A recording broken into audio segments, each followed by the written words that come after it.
Into the Nexus is a production of amove.tv. Bookmark Amove TV for other great video games and esports podcasts. Into the Nexus is sponsored by listeners like you via patreon.com/ITN.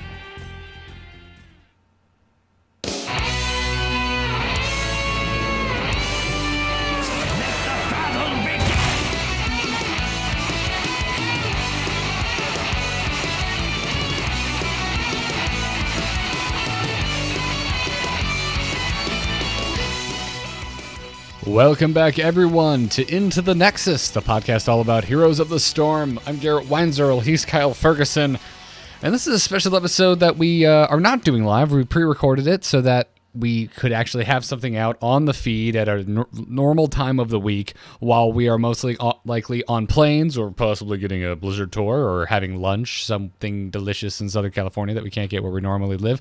Because, Kyle, it is BlizzCon week. It is, and this week we're going to hit it with a little bit of forethought, a little bit of preparation, because the group phases happened last week, and there's going to be a ton, hours and hours worth of esports at BlizzCon for Heroes of the Storm. Yep. But if you're casual about this, you probably missed the group phase, or you watch parts of it, but you're not really sure of what the story is going on in the background there. So an episode like this is kind of your companion. I'm going to say companion, not survival guide, because that phrase drives me nuts. No one's going to kaput because they didn't read when the Hearthstone times are. Yeah, no, I agree with you. And I am actually one of those people. I've had it on and off in the background, but I haven't been watching it like a hawk because, as you know, I play host on multiple Blizzard topic shows. Sure. So I'll be your dedicated question man today. Well, and that's to be expected, right? I mean, this is a event that comes to a climax. It's the Super Bowl. And tons of people watch the Super Bowl who don't care anything about the rest of the sport all year long. I know people who watch high school football when the normal football ends because they're such diehard fans. Oh, yeah. So this is to catch everyone else like you up. Yes, absolutely. I will say that I do tend to give a little bit more of a care regarding professional sports when a team I actually like nears the playoffs. So I usually am that playoff bandwagon hopper if a team I care about is in it. Okay, so that's kind of goal one of getting into esports is finding a team to root for. Yeah, and this last year we've been having some problems with that. We have. Well, it all started at the end of last year, right? The end of last season, the first proper season of Blizzard sponsored Heroes esports. Cloud9 wrecked, and it was this beautiful, Cinderella story. We had the close up on Dunk Train, and then cut to his parents, and then back to Dunk Train looking happy, and then back to his parents looking happy. And then a few months into the new year, Cloud9 is no more. Not to mention the same thing happening to many, many other teams. But the fact that it also happened to the Golden Team, the team that we all, assumed they are the best. Also, they're from America. Hooray. Those of us in NA have someone to cheer for. It was hard, right? It was hard we had an identity crisis, Kyle. We didn't know who to root for. All of the teams as we knew them were no more. There were so many roster shakeups that even the teams that didn't completely disband like Cloud9 didn't look anything like they did previous. No, and the reason I think certainly I was so into Cloud9 is just the gentlemanship of it. They were older, maybe for esports, but mature adults. And they took the game extremely seriously, but were willing to have fun with it during interviews on the side. Were great sports in losing and winning. So if you're still a huge fan of Cloud9, granted, Dunk Train's not a part of it anymore, but Denial Esports is made up of 3 members of old Cloud9, King Caffeine, K1 Pro, and iDream. Yes. So if you want to keep on the Cloud9 bandwagon, you can, tie yourself to Denial Esports for your rooting team of this go. Yeah, absolutely. They have been having a bit of a rough go, but there's still a chance for them. You know what? They've okay. They've performed where they need to at times. Let's talk about what the actual story is going to be here. Okay. And what sort of gauntlet these players are going to be facing, because group phases can be very confusing. They get rather point-based at times. And things are laid out for the semifinals but we're going to have non-semifinal events at BlizzCon. So imagine your gauntlet, your dungeon is laid out. And let's talk about it like that. Okay. Already crossing their arms, the bosses that you read about in your journal have been built up over the course of the video game. Those are MVP Black and Ballistics. Both are Korean teams. And both are already semifinalists. So in the round of 4, those 2 spots are already taken. Okay. They're standing there menacingly, waiting for the rest of the phase to get figured out. So for the esports fan that I am, Kyle, coming in from StarCraft, where I tend to just be like, yeah, I just want to watch the South Koreans play because they're amazing and they crush. I have now defaulted to just going back and rooting for South Korean players because that's what I'd like to see. Now that Cloud9 has been taken out for the most part, of course, still enjoying Denial, but I've basically been rooting for MVP Black. So I'm getting what I wanted, Kyle. Koreans are crushing and moving through to the next round. Well, and it's fun to cheer for a winner. So if you're looking to maybe just cheer for winners, I think setting yourself up with some MVP Black fandom or some Ballistics fandom could be a lot of fun. One of the interesting things about this, of course, though, is just how brackets tend to go in a tournament. MVP Black and Ballistics did not fight each other in this previous group phase. They both were in separate groups and advanced to the semifinals without touching one another. So we have no idea what that clash is going to be like when it eventually happens. Yeah, and that's another one of those interesting outcomes of a group-based system, right? Not necessarily every team has played every team. So the scrappy ones, the bandits still fighting outside the semifinals dungeon, that would be Denial Esports, your old Cloud9 team, Zero Panda from China, Dignitas, who just got done with their boot camp in Korea, and Astral Authority. So those 4 are going to battle out first in what is left of the group phase. Between Dignitas and Astral Authority, that winner will go on to face Please Buff Arthas, what a great team name, Taiwanese, and Denial Esports and Zero Panda, that winner will go on to face Fnatic. And both Please Buff Arthas and Fnatic warded out with Ballistics as well as MVP Black and did okay. Yeah. If you're looking for a team to advance that has the highest chance of actually beating MVP Black, you're maybe looking in the camp of Dignitas for the most part. Right. And that is to say they did okay against MVP Black. In their group phase, not only did MVP Black take Tyrael Gul'dan to counter them, but they had a crazy Tracer in the second game, and they just really dominated through their entire group phase, going 8-0 through the entire thing, not losing a single game. Yeah, I mean, they're definitely looking like the favorites, right? And my brain's already like, you should make traditional sports analogies, and I'm not going to. I'm going to stop myself from doing that. Probably safest. But yeah, so you think Dignitas, huh? I mean, it doesn't really come as a huge surprise to me. I mean, they are just like MVP is esports royalty because it is a team that has existed long before Heroes and exists outside of Heroes. The same can be said of Dignitas. And I think Dignitas has a chance to go up against Fnatic. They might do okay against Please Buff Arthas. Please Buff Arthas is an interesting one because they felt they had to bring out some cheese against their games in MVP Black. And their cheese of choice was Tyrael with Judgment, just dashing in, followed up by Nova Triple Tap. Yeah, which is nuts. I'd barely see Triple Tap in my quick matches at this point, so to see it picked up in a pro game blew my mind. But yeah, I don't know, man. I mean, the other thing, the other team I am leaning towards rooting for because I've been rooting them for them for a while. They just have a different name now as Astral Authority because they were previously Murloc Geniuses. But man, I don't know. The competition is very stiff, and it pains me to say that I don't think a team that I'm a big fan of has what it takes, but I guess that's what I'm saying, Kyle. I think that's fair. Everyone really struggled against these top 2 Korean teams. I think if you're looking for those best games, I think we're going to have some really good games. Astral Authority is going to put up a great fight. They did not do well against Please Buff Arthas. So there's a barrier of Fnatic and Please Buff Arthas that I think is going to be a very strong stop to these 4 guys who are still trying to find their semifinalist place. Yeah. So are you happy that we're going to get to see at least some of these non-playoff games taking place at BlizzCon? I'm always excited for more esports, but I when I found out that we would be seeing part of the group play at BlizzCon and not all of it, I just found it was kind of strange and inconsistent in the way that they've laid out the format.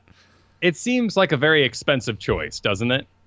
Expensive. You're basically paying an extra, well, I guess only 2 teams really, but 6 possibly to show up at your BlizzCon and compete in a rather short amount of time. Yeah, no, that is a good point. I mean, I'm sure a lot of people at home, myself included, are thinking, Blizzard has plenty of money to do whatever they want. But for me, it was just more of a consistency thing. I find it just a bit odd that we're seeing some of the elimination rounds, but not all of them. I think I'd like to see the semifinalists only at BlizzCon, just so the story is very removed and pure, rather than kind of dancing with week-old information as well as scores from an entire year. Yeah, I'll give you that. Yeah, no, I'm with you there. I mean, it already, like, even if it was just the playoffs, any Heroes players who don't usually keep up with esports, I think there's already going to be enough people in the audience going, why isn't anyone picking Samoro? Like, there's already a certain level of explanation that needs to be made to anyone sitting down who is uninitiated, right? Well, we've always seen at BlizzCon, they take a step back and simple things down. I mean, last year was the first real year of Heroes esports, and we had Tasteless doing a lot of the casting last year, and that was most certainly with a little bit of misinformation just because of his experience in this game, completely beginner level. And there was nothing wrong with that. Certainly being there live, there was nothing wrong with that because we're all too busy yelling at each other and talking with our fellow crowd mates to listen to the casters, really, and feeling that energy. But at home, you guys have the casters in your ears. That local energy isn't reaching you. So it might be a little bit of a disappointment to some in that way. Yeah. I think it'd be nice to absolutely cut this down to just the semifinalists. But that is going to happen. The semifinalists will be figured out, and that starts on noon the second day. So day 1, if you are rather casual about Heroes esports, run amok. Go nuts. Have fun at BlizzCon. Watch other panels, see the interviews, all that sort of good stuff. Come on back day 2 when the semifinalists are all together and ready, starting at noon on Saturday, and watch it from there. Absolutely. However, if you're up to the next point, you just want to see more esports, watch it all. Certainly, watch it all. It's going to be great. At 4 p.m. is when it's all going to start Friday with Dignitas versus Astral Authority. Like I said, those guys go on to face Please Buff Arthas. Yeah. And hopefully we will not have any technical difficulties like we did last year, and everything will stay on target as far as time. It's a cute idea, isn't it? But I doubt it'll happen. I know I've plugged in USB devices and drivers, so these guys are bringing their own mice and keyboards. Well, last year was it was a special issue. Hardware caught fire. Right, yeah, the computer straight up died, and we had to get another one. And us in the audience were going, the player pit can go without a computer, guys. Let's bring that on over. I'm sure it's more we'll lift it up. We'll that. crowd surf the computer to you if that will expedite the situation. We promise we will not try to steal the guts. But. So we talked a lot about team names. Let's go even deeper, or I guess further away from the cares for people here. Let's say you don't even know the teams. This is your first esports event you're watching, and you don't really care about who wins as a team. You just want to see some awesome stuff. Okay. So here's the awesome stuff to look for. MVP Rich. Whenever he's on stage, whenever MVP Black gets up, put your eyes on Rich, watch his character, because he's doing some amazing things. He's been called a super assassin. Many teams cited that they're happy that Samoro's not part of this tournament because MVP Black would just dominate him, and they didn't want to see that. Yeah, no, I tend to agree with that. And that's, again, if you're new to this, but you have any vague knowledge of other MOBAs, because of the way that Heroes is built, it's hard to make a name for yourself as an assassin player. It's hard to shine because, you don't get to go to the store. You don't get to be up multiple levels if your entire team isn't up multiple levels. So the fact that Rich carries this, that he has this reputation, speaks a lot. Certainly. And it was born in Illidan. And in fact, there's been quite a few people who I've met on the ladder who say, "Oh, I am an MVP Rich Illidan." You go, all right, man. That basically means you never quit. Yeah. And once the fight goes, you're not done till you're dead, in sort of my more casual avenue of things. But also watch for his Alarak. His Alarak defined Alarak this season. And certainly we wouldn't have Alarak in esports, I don't think, without MVP Rich. And you probably wouldn't see him with his 46% win rate in Masters League in almost every single game right now if it wasn't for MVP Rich. Yeah, so this is the guy changing the stigma of what that character's capable of. Yeah, he put the hero on the map. He made it start showing up in our games at home because Alarak wasn't being played. And nobody, like, if you want to draft him this week, go for it, because everyone has it in their head that you might be MVP Rich. Not that you actually are, just there's a chance that you're that amazing that you bring it on back. In fact, in some of the games he took Dash, some of them he's done Counter-Strike. So it's been really cool to see how he chooses to play the character. Otherwise, the spec is almost completely the same. You should also watch out for Kyocha's Tracer. And this was an absolute beast, destroyed the enemy team, always got away at the last second. And he might bring it out again. So watch for that as well. It's what every Tracer thinks they are. This is the level of skill that every Tracer I encounter thinks that they have.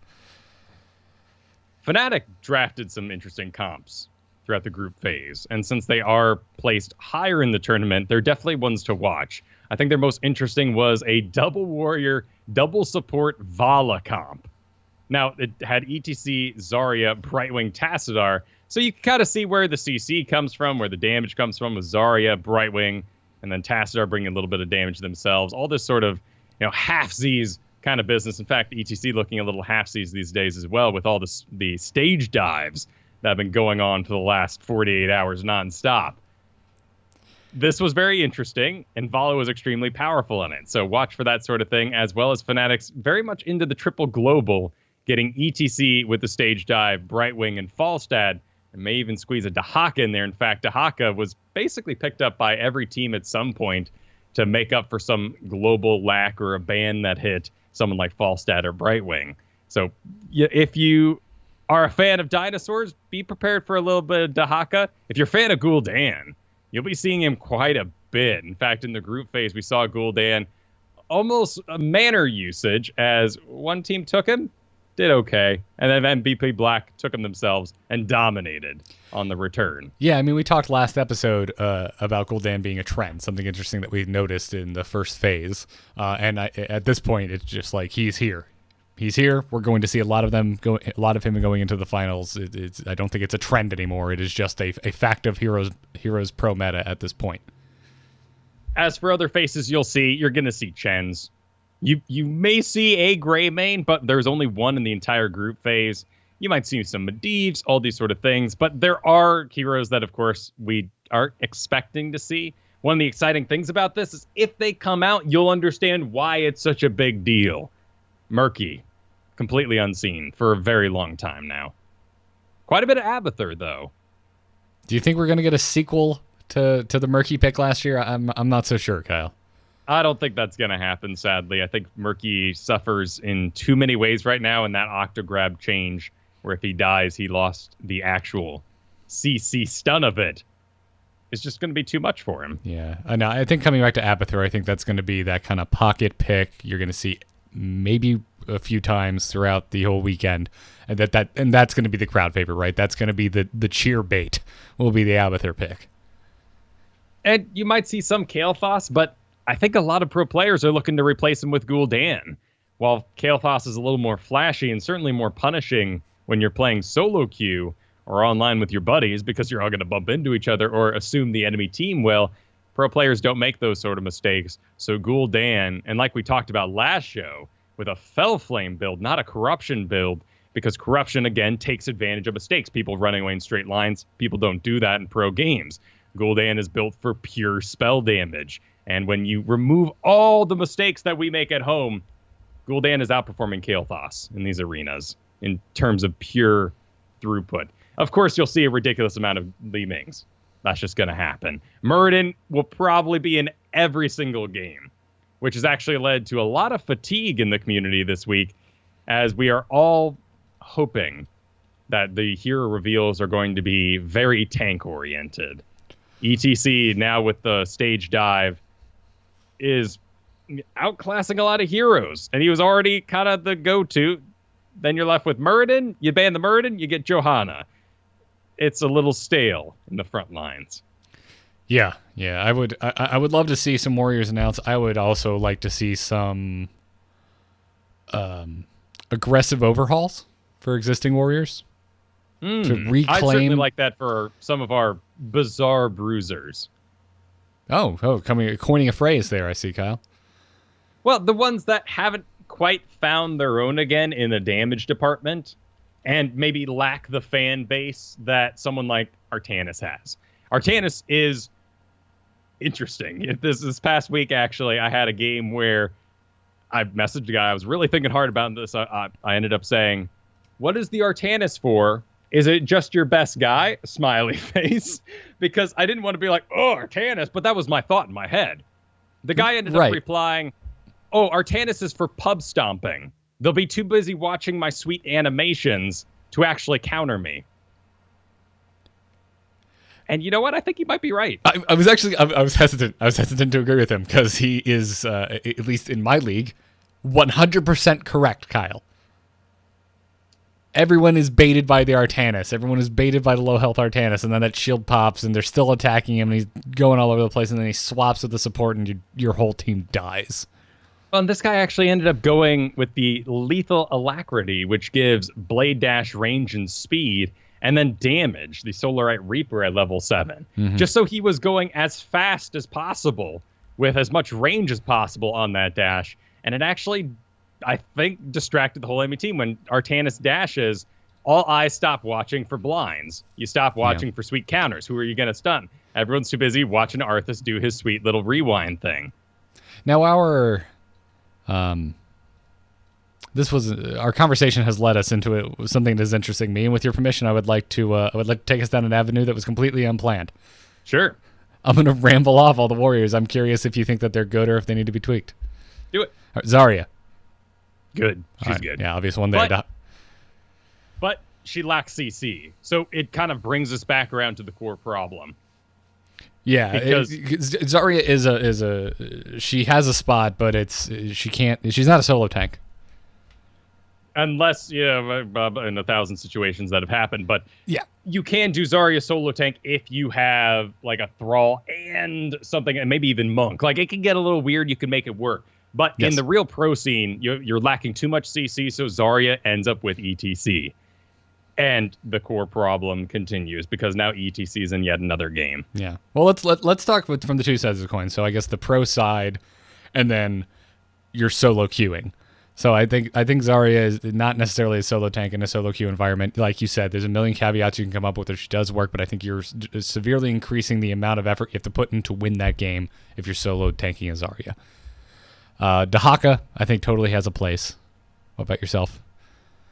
As a solo tank? Not as a solo tank again, but just as a piece of your team puzzle. Absolutely. He can bring the global. He's got a great stun. We saw him use multiple times in the group phase. It wasn't to the best results. He does suffer from, of course, sort of his lagged animations, which are a feature after this long, but he hasn't been spruced up in a while. So he's not that powerful. One of the interesting things to note about Zarya, though, in solo queue, when you make that comparison, though, is Zarya is extremely powerful in solo queue as a solo tank warrior at times because of Li Ming's popularity. Li Ming is picked in 90% of games. Li Ming is an interesting assassin as opposed to Kael'thas or Gul'dan because there's travel time on the missiles and the orbs, which means you can catch them with a shield. So you actually can pseudo solo tank in that way. when things are flying blind. Dahaka runs into the same problem as Heavenly Sword does on Johanna, sometimes, or even Brightwing too. Sometimes as Dahaka, the fight's still going, that curse is not taken, but you have to bail, hearth back, and then dig right back into the fight. You feel sweet, it's awesome, you're all topped off, enemy suffering, but that 15 or so seconds where you had to bail on everybody can leave them high and dry. Yeah. We just talked about Artanis. Yep, he's lacks mobility, lacks CC. Really, the phase prism swap is just not dependable. Yeah. That being said, in our own team league games, and our good buddy John, it's like at this point I'm trusting Artanis's when they pick it. It's just like, yeah, there's a million and one other things that makes my life easier, but I'm just assuming you're really good with him. And that's a pretty safe assumption to make, thanks to community managers like Trixler as well, who have really helmed Artanis as a personality that you can embrace. Most Artanises are pretty darn excited about him, and certainly in the case of John Jagger, I just knew he was a good Artanis from getting to play with him before, and I used him in a way that made him powerful. We were on Blackheart's Bay in one of our games. He picked Artanis multiple times through our Team League event, but I was able to put him at the chess turn-in for Blackheart's Bay. And I knew that if they all showed up there, John would get me a good 20 seconds of Artanis and delay for as long as he could. Whereas even someone like Stitches, to say the name Diablo is a little more scary. Someone like that is just a sitting duck. Mm-hmm. Absolutely. And isn't going to hold out for long enough. Yeah. What about Rexar? I was, for the longest time, it was just this uphill battle of me becoming more and more positive about Rexar. A lot of that was championed by you, Kyle, and I got to a point where I was excited when I saw Rexar now. I knew he was going to be murking like crazy, possibly solo a boss, and bring stuns for days when he does finally decide to join the team, and I had kind of accepted it. Now I feel his lunch has been eaten by Samuro. Well, Samuro is good at getting by him. I'm still struggling not to say Subaru every time. Samuro. I don't want to roll the R either, but my mom used to go on these corporate trips and then come home saying everything authentic, big ol' air quotes there, and it drove me nuts. Just roll it, you dork. Just roll it. Just do it. I know it's the best way to say it, but I've got these hang-ups. I feel like a butt when I do it. But yes, anything that can get by Misha and get to Rexar easier is going to take Rexar out. And Rexar has his place right now, Brax's Holdout. But Brax's Holdout is a double tank map because you solo the Rexar in one lane, usually the top it seems, and then the 4 with another tank like Johanna, etc. go into the bottom. And in fact, you want someone other than Johanna in this sort of double tank scenario because Johanna kind of lacks damage unless you're trying to do something cute with the Kael'thas and drag them all together. So you want ETC Muradin. Well, now we're thinking, well, we've got another tank anyway, so we go Muradin. This is why things are particularly stale in that environment, because anytime you go double tank, which is really, really popular right now, you want Muradin because he has enough damage. Yeah. No, I'm with you there. But I understand Rexar has his place. I just don't think one Battleground is enough. Yeah, well, we've seen iDream certainly favor him for reasons that are still sort of bizarre to me on Tomb of the Spider Queen. Yes. Which is, you can send the bear out, get the gems nice and safe. You can solo boss later on. The facts are there, but it's not as apparent as something like Braxis. Yeah, and this is that balancing act I mentioned earlier, where how much are we talking our solo queue? How much are we talking pro? If everyone was iDream, cool, go for it. But everyone isn't. Leoric. I play with you enough. I think Leoric absolutely can solo tank, but I think you're making it harder on yourself. Oh, me personally or everyone else? No, I think in general. Sure, I think absolutely. in general. No, but I'm with you. It's like John's Artanis. I'm like, cool, let's go. We could still see a solo tank Leoric in the semifinals and throughout BlizzCon because he works so well with Entomb with a highly mobile team. Mm-hmm. If you have your main support is Tassadar, you got Tracer and Falstad, you got 3 guys already that are just going to flit about. And in that way, all you need is a big old slow out of Leoric, and you need an Entomb to hold one person long enough that all those mobility people can just run in and take him out really fast. We could still see that. However, in the group phase, the only real Leoric we saw was actually with Johanna, interestingly enough, on Infernal's Shrines, if I recall, which takes me back. Yes. I also love the role-playing implications of Johanna fighting alongside Leoric. Oh, they're a great combo. You pull everyone together, do the big old sweep. In my own play, when we're talking solo queue right now, in fact, Leoric's out, man, and I'm very sad about that. But Leoric punishes mistakes. You know, we're starting to run into the same Diablo problem. You got to be out of position, in a sense. You don't make people out of position like you can with Alarak. You have to be out of position for the Entomb to land strong.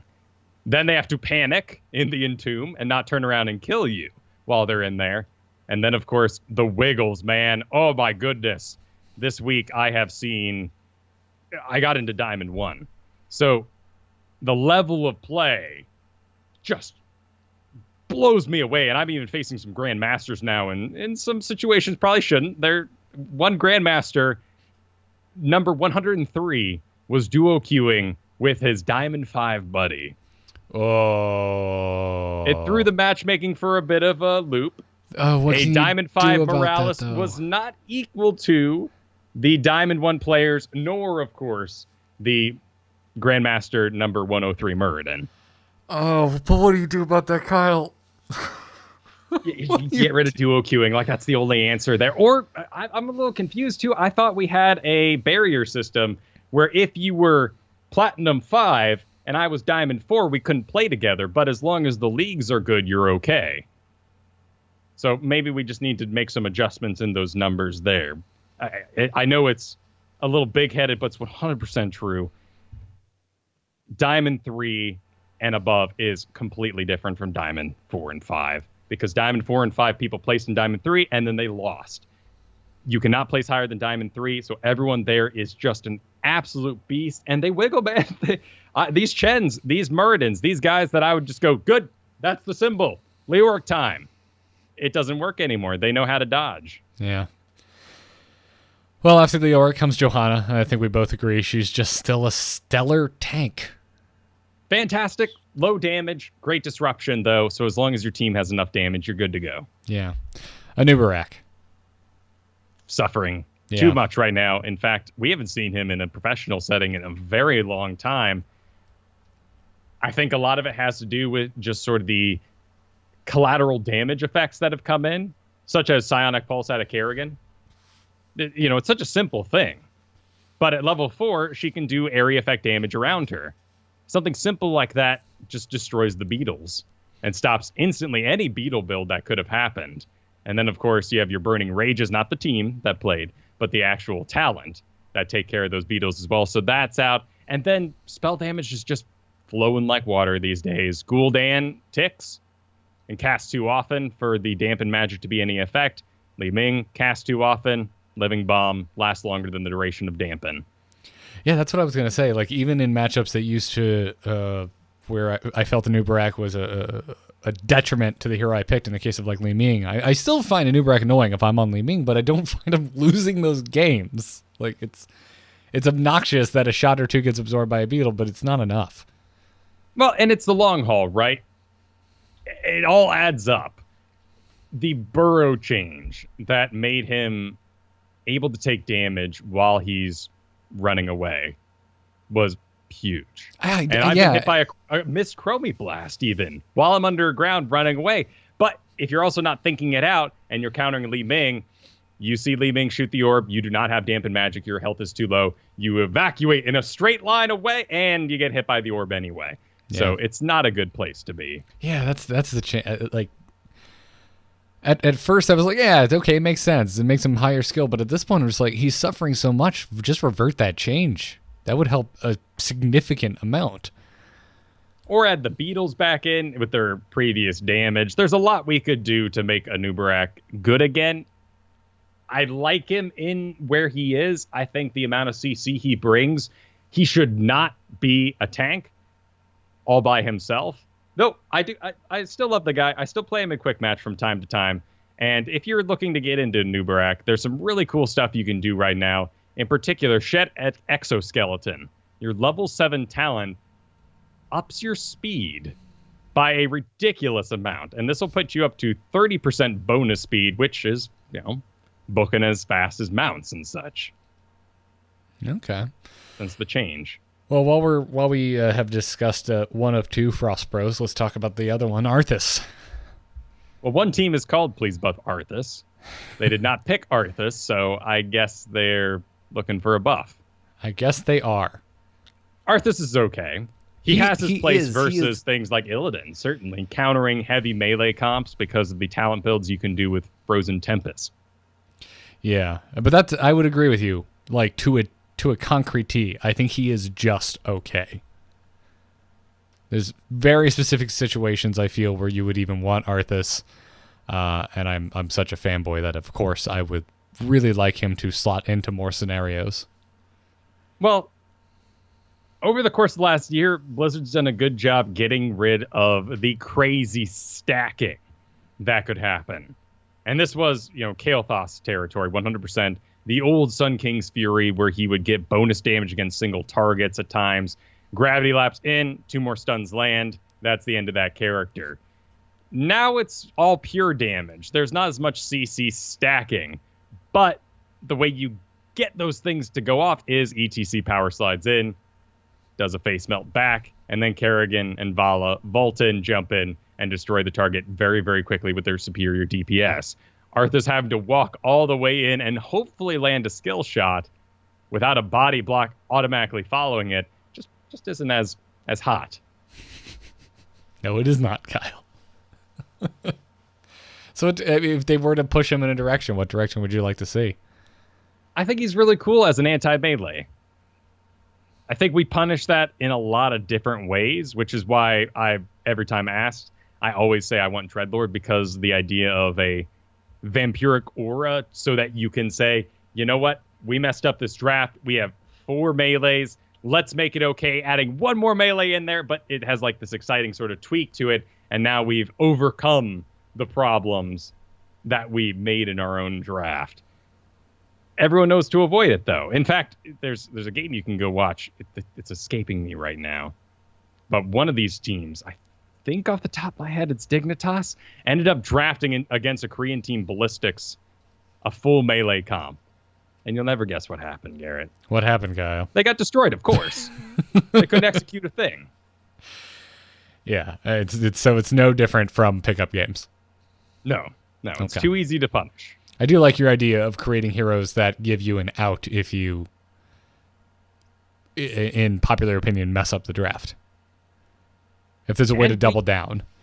Right. Like, I've won a Rexar game with no supports and no other tank because my team was nothing but like Liebing, Murky, Tassadar, and Chromie or something random like that. And I'm tank and I'm support. All right, well, that's Misha in my book. Let's do it. And we won it. That was a cool way to make up for what was very much a very real problem. That's not very obvious, nor is it intuitive or something that should happen in any way. Yeah. I think we can say on the subject of Chen, great. Fine where he is. Chen's doing just fine. Moving on. Muradin. Probably still too good despite all of their attempts to rein him in. He's a bizarre one, isn't he? Because Muradin has a negative win rate in most leagues. And I think it's because of esports. I think it's because everyone sees him play. They go, oh my goodness, Muradin, that was amazing. Look at him solo a guy. And he can. If you spec him correctly, you can absolutely give him the axe into something like a Thunderstrike, where your Thunderclap only deals bonus damage when you only hit one enemy. Like, Muradin can absolutely wreck. However, he can also maraud way, way, way too hard. Oh, right, absolutely. Completely leave the backline exposed and end up losing the game. So right now his win rate is actually 46%. And that's in just about every league. I put him aside because of that. It's just how it's player agency. I think he's a great hero. It's not Muradin's fault that he's being driven by an overzealous player. It's kind of like it'd be kind of like us dinging Gul'dan because you can, drain your own life too far and basically kill yourself because of that. It's like, well, that's on the player. It's not the hero's fault. Right. Ideally, we have a smart draft. Muradin goes in with a team that has enough mobility to not really worry about him. a perhaps tanky enough support that can hold the second line if it falls to him and Muradin's too far ahead. But he has all the skills, resistances, self-heals, can get back in the fight very quickly. He's insanely powerful. Yeah, he's just about everything you could possibly want in a hero. And I would say he's one of my biggest struggles right now in Diamond 1 is who is the enemy Muradin? And sometimes it's some weekend Joe who's having at him and trying to have a good time. And then sometimes you get Bob McSerious. And he can outwiggle your Leoric. Yeah. Oh, well, we've got 5 warriors remaining, and I think they're all more or less points of contention. Let's start with the one we probably see the most of right now, ETC. He's good to go. Yeah. Okay. Nothing. You don't even think with the advent of stage dive that anything needs to be addressed on ETC. Well, I mean, there you're talking about people just getting to know a new ability that we've avoided forever, and it should be a conscious choice. Right now, Stage Dive won several games in the group phase that probably should have been losses, but they were very superior calls. The enemy team was running away. Stage Dive has its 50% slow for 3 seconds. So ETC re-engaged, jumped in, landed on top of people, did a considerable amount of damage, but also the slow allowed the back to clean up the rest of the team, and they'd go on to win. So that's what's in everyone's heads right now. Also, crowd surfers in everyone's heads right now. This would be your level 4 talent where Power Slide can go over walls and terrain. Don't take it blindly. Use it. If you're going to take it, have more creative escapes, make more creative ganks. Right now, I'm just seeing this talent taken just because. Or they forget they took it because it's Sweet Esports and they checked HOTS logs, and they end up over a wall accidentally. Yeah, but I mean, that's kind of its own thing. If you're taking talents and you don't actually understand what those talents do or why you should be taking them, you're doing it wrong. Most pros, though, are going hammer on at level 7, which is your follow-through. After using an ability, your next 2 basic attacks deal 30% more damage. So this is where ETC is starting to go a bit Muradin now. And maybe even getting too much damage for all the CC and stuff he brings. Yeah, I can see that. Then you've got Prog Rock, which is the new Groupies, which allows you to heal an area around you, which is why you might see ETC with just a Tassadar or ETC with just a Tyrande, because you're saying, here's our spot healing for the early game. Once ETC gets enough regeneration globes, we will then make him the group healer. And with that, he goes at level 16, aggressive shredding, basic attacks reduce the cooldown of guitar solo. Now y'all hug your ETC almost monk style, while Tyrande focuses more on damage in the late game. Yeah. What about Tyrael? I think he's good. I think there's again, kind of like Muradin, a gap in player skill, at least in my league. But that's, what are you going to do about that? All right, final Problem 3. Is he's so mobile and creative that to take another tank with him, one usually leaves that tank in the dust and they're out of position. Mm-hmm. Then the DPS don't know where to go and who to follow. If you got Greymane and ETC's making a power slide over here, but Tyrael throws himself in the back line, you should be following the Tyrael and getting all your shields and whatnot. Tyrael is perfectly fine solo tank when you have an excuse for it. And just like MVP Black had their excuse, they saw the Leoric, so they went, if an Entomb lands on my low mobility Gul'dan, I'll just Sanctification him out of there. Or we'll just do exactly what I said earlier, turn around and kill him. Yeah. All right, let's get into the probably needs a tune-up territory. Sonya. Sonya's been suffering a lot recently. Win rate is very much down, and pro play is also very missing. And she still does the Mercs things okay, but Illidan does that, and then Illidan can hunt for some global presence, or he can go Metamorphosis, which gives him that get out of jail free card, or works like Leap in the first place, so you can kind of see where I'm ending up there. Yeah, not to mention Samoro and all the talk we had of Rexar earlier as well. Yeah, I love Sonya. I really like her kit, but she just seems undertuned. Yeah. But she could be an exciting pickup, particularly if we do ban out those Merker characters on Blackheart's Bay. I mean, I'll be spending BlizzCon sitting next to Sonya. That's what Kristen's dressing up as. So I know she's stoked to see some Sonya as one of her favorite characters. That's fantastic. Yeah. Stitches. Good too in certain situations. Can solo tank? Absolutely, particularly if you can really mess up the enemy team. However, there's some obvious pitfalls if you're not later picking. Yeah, if you're going to grab Stitches early game, you're probably going to face a double warrior. It's very popular right now and very easy to pull off. I mean, look at all the warriors we talked about today and how many of them just need an enabler like ETC or Muradin to just happen. So there's probably going to be a double tank in the first place when you pick Stitches. That's not the best place for him because you're going to end up grabbing a front line, or you're going to end up grabbing someone like Kerrigan, who will just Maelstrom anyway. And if you're not winning, that could be a complete throw at that point. Right. Yeah, I find in my pickup games, Stitches being picked randomly out of nowhere. I'll just, go for a string of like, oh, I saw 3 Stitches today. Why? It's a crowd favorite, but he's just a strange piece of the puzzle. He's unreliable, and that's what it comes down to. Mm-hmm. And certainly in my own experience, there have been visiting Stitches from who knows what dimension and why they're so good. And honestly, I think it might just be the chance, the RNG. Some games you get in and your hooks are prime because the enemy team moves in X way that makes it great. It's hard to identify what makes one Stitches better than another when it comes to hook usage. All the other stuff is very calculated. Right. And all his self-regeneration, his pooping on the ground, that's all extremely powerful stuff. Right. And then finally, Diablo. Diablo is just out right now. Yeah. He does okay. But in the pro scene, there's always CCs available. And Diablo is really going to succeed in a situation of enemy low mobility and low CC on the enemy team, which usually they're kind of exclusive. You end up with Falstad. Well, now you've got great mobility, low CC. Well, Diablo doesn't excel in that environment. You've got Greymane. Well, high mobility, low CC, and Giant Killer. So everything kind of works out against him right now. I'm certainly down on the character. In the past, you were able to use Lightning Breath, March of the Black King, some of these odder but unstoppable talents to make people whiff CCs.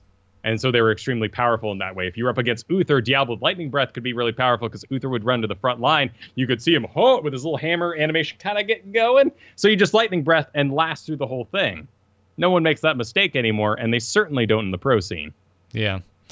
No, I'm with you on Diablo. He is probably the most tilt-inducing hero right now for me.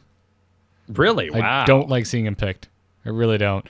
I mean, Stitches, I think DJ Tyrant tweeted this the other night. We were playing some quick matches with our buddy, and we were just doing some quick matches for dailies, and we kept getting Stitches here and a Nova there, and I was just like, God, Stitches and Nova, man, they are the they are the Forrest Gump chocolate box of heroes because you just have no clue. You don't really, the variance is so high. Like a good Nova is great, and a bad Nova costs you the game, and the same can be for Stitches. Diablo, I just feel like it doesn't matter how good you are.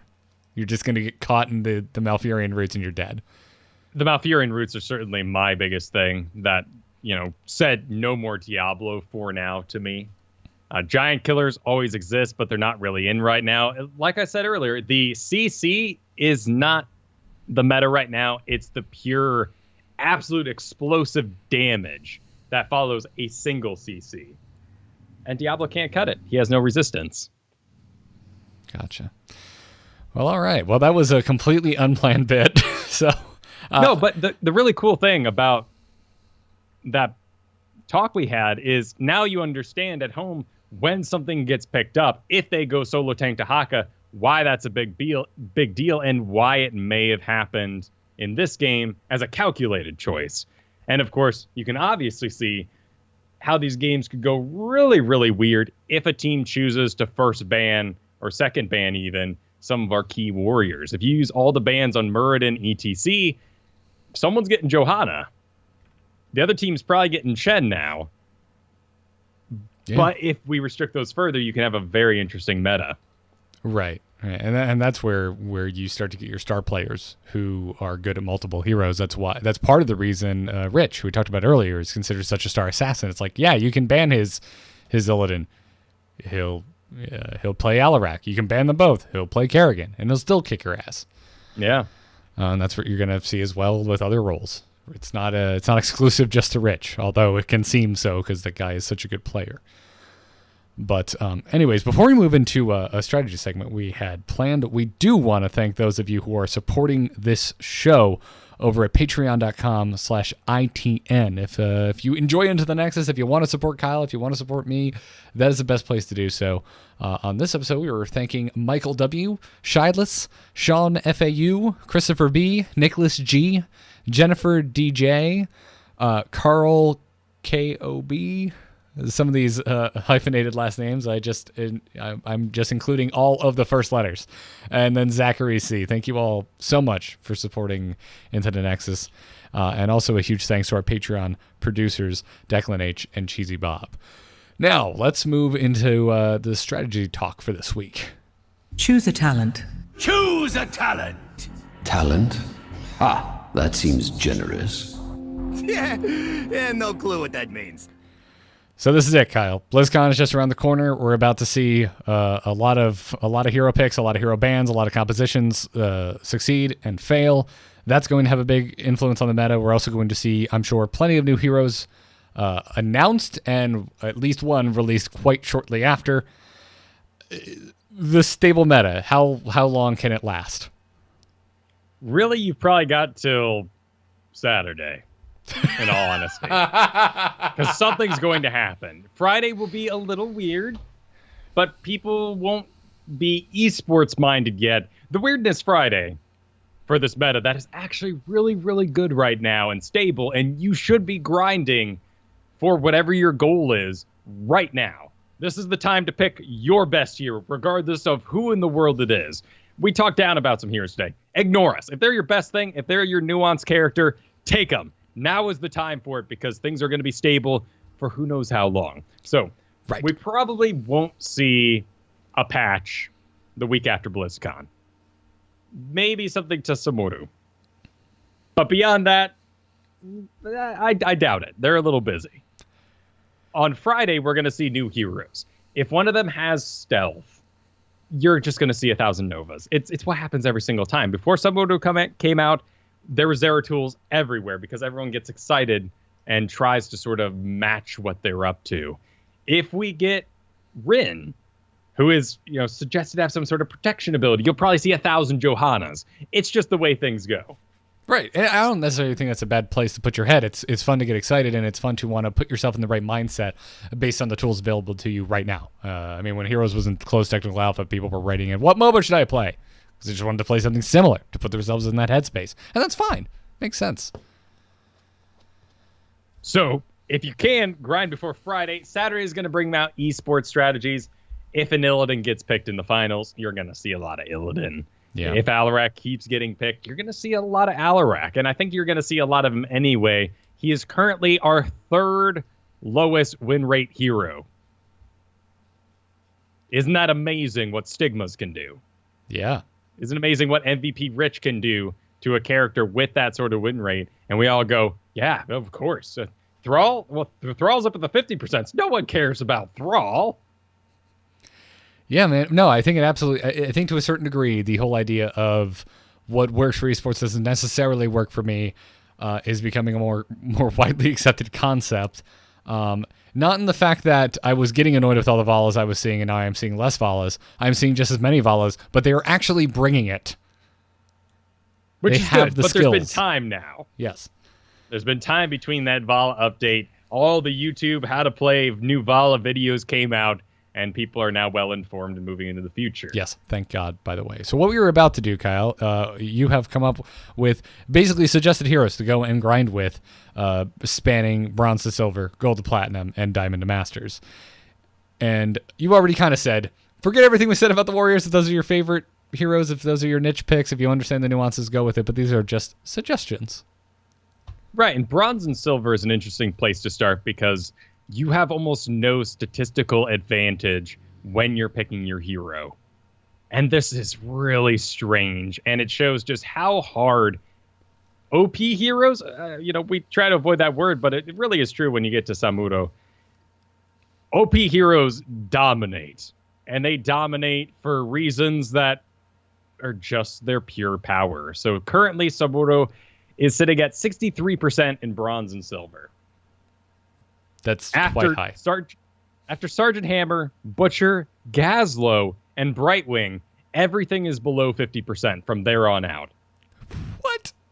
Yes, absolutely. When you get into Masters and Diamond, only about 8 characters are below 50% because those 8s are so, well, let's be honest, bad at their job in comparison to the others that the other players see the nuances in those characters and win above 50%.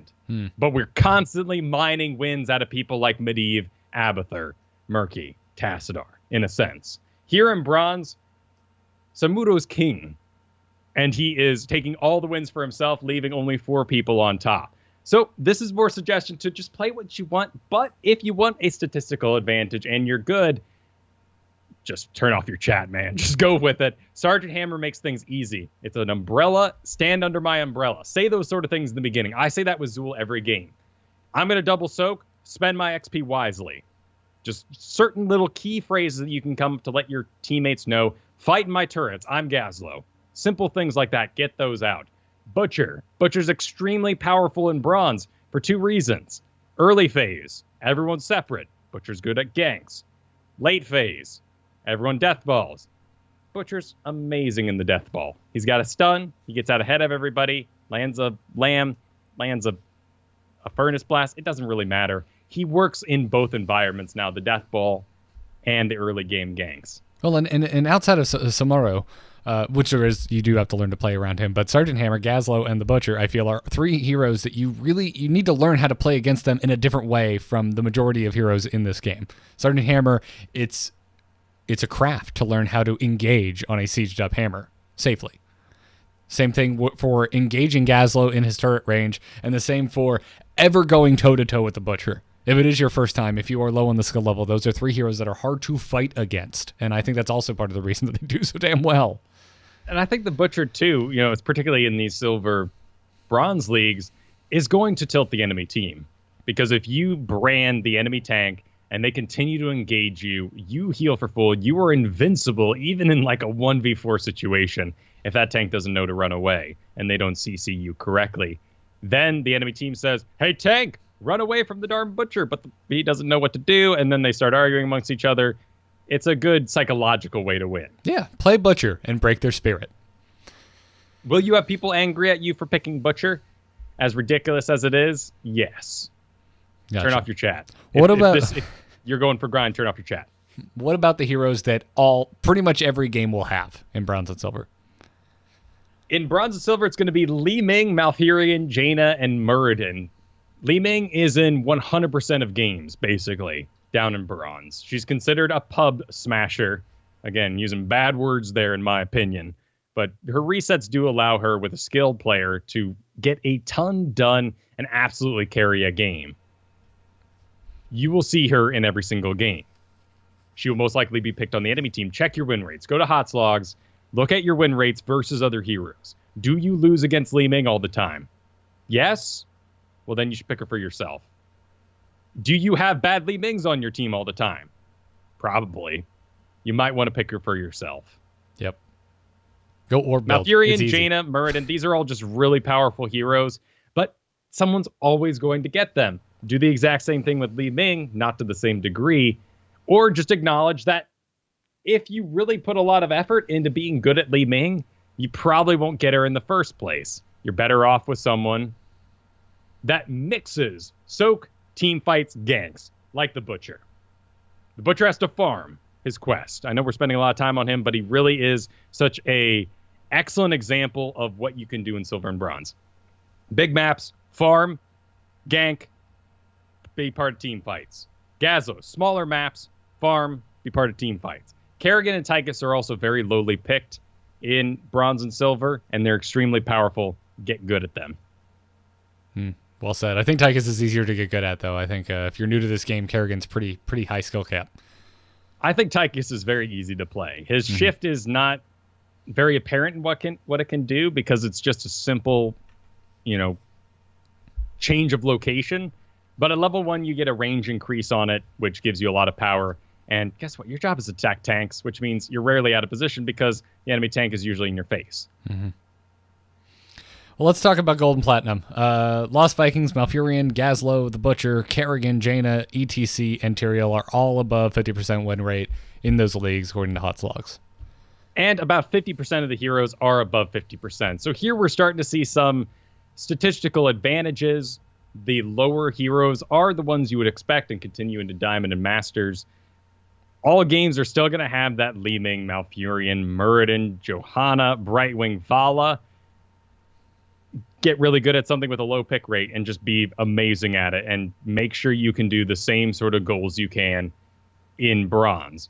But here it's going to be a bit more about soaking and making objectives on time. Not so much making sure you're a part of that death ball in the late game. You still need to break off and do your own thing.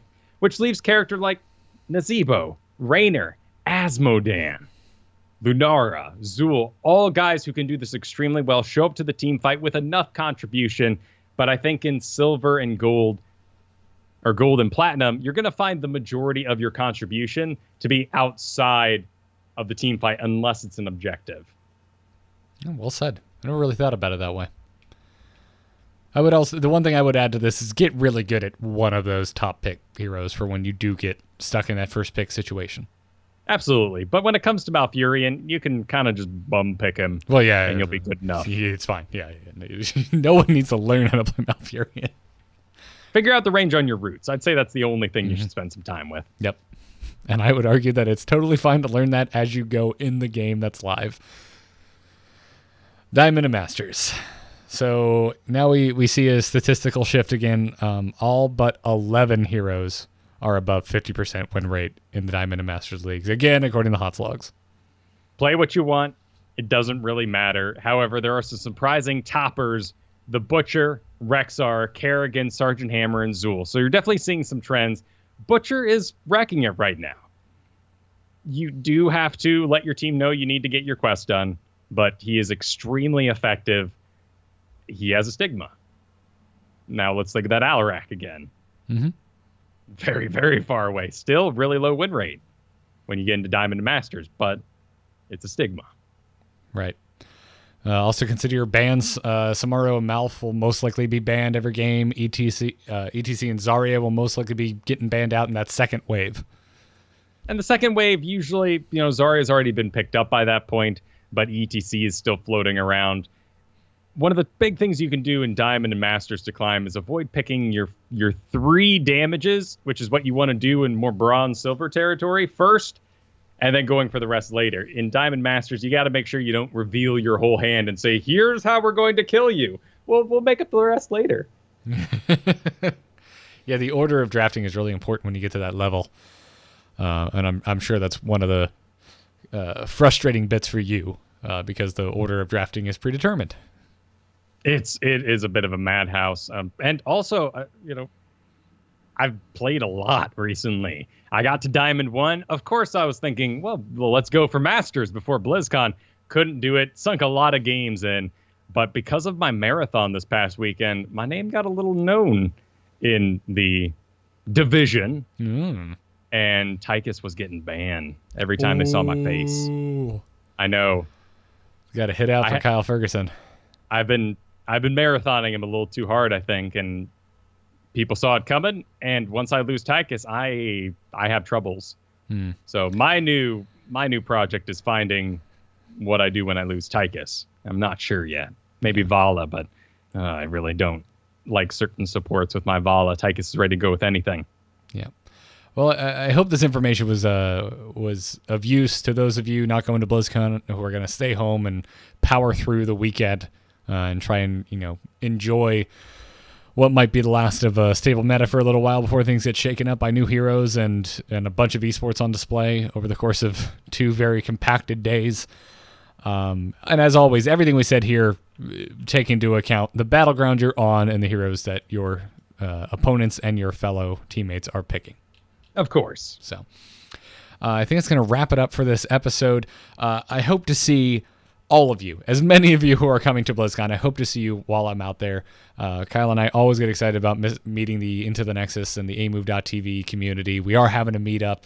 It'll be at the Anaheim, the Bowlmore Bowling Alley. This is at the Anaheim Garden Walk Mall the night before BlizzCon. This is right around the corner from the convention center. You can walk there. If you want to drive, I'm sure it'll be like a 75-cent Uber. So you can do that as well. But we're starting that at 9 p.m. local time. Again, over at the Bowlmore Bowling Lane. So hope to see a lot of you guys there. Other than that, as always, huge thanks to our patrons over at patreon.com/ITN. Thank you to Declan H and Cheesy Bob for being our producers. Catch us live usually Thursday nights at 8 p.m. Eastern on twitch.tv/amovetv, but there will not be one this Thursday. I'm probably posting this actually before our usual Thursday posting because we'll be at BlizzCon partying with you guys, hopefully. Follow the show on Twitter at ITNcast, and a huge thanks to Gorath and Brian Griffith for our intro and outro music. Kyle, where can folks find you? You can find me at KyleFergusson.com, but that's all closed up, so you should find me at Con Before the Storm. That Thursday night. Look it up. It's got a website and everything fancy. I will be on the Heroes of the Storm panel there, and then heading over to the A-Move meetup. Yeah, you should show up to Con Before the Storm an hour before Kyle's Heroes panel, because you'll get to see the Hearthstone panel that I'm on. You should just be there. You should just go. In general. Conbeforethestorm.com. And then when you're done with that, head on over to the bowling alley and grab a drink and have fun with us. You can follow me on Twitter at Garrett Art. I'll be tweeting a lot of BlizzCon stuff if I can get a signal or my phone hasn't died, which typically happens at BlizzCon. Both, yeah. Yep. Oh boy. I'm charging my battery backup right now. Everything else is on amove.tv. Check it out right now. As a matter of fact, full details for the meetup are over there as well. That's going to do it for this episode of Into the Nexus. See you all at BlizzCon. Until then, good luck and have fun. Take care.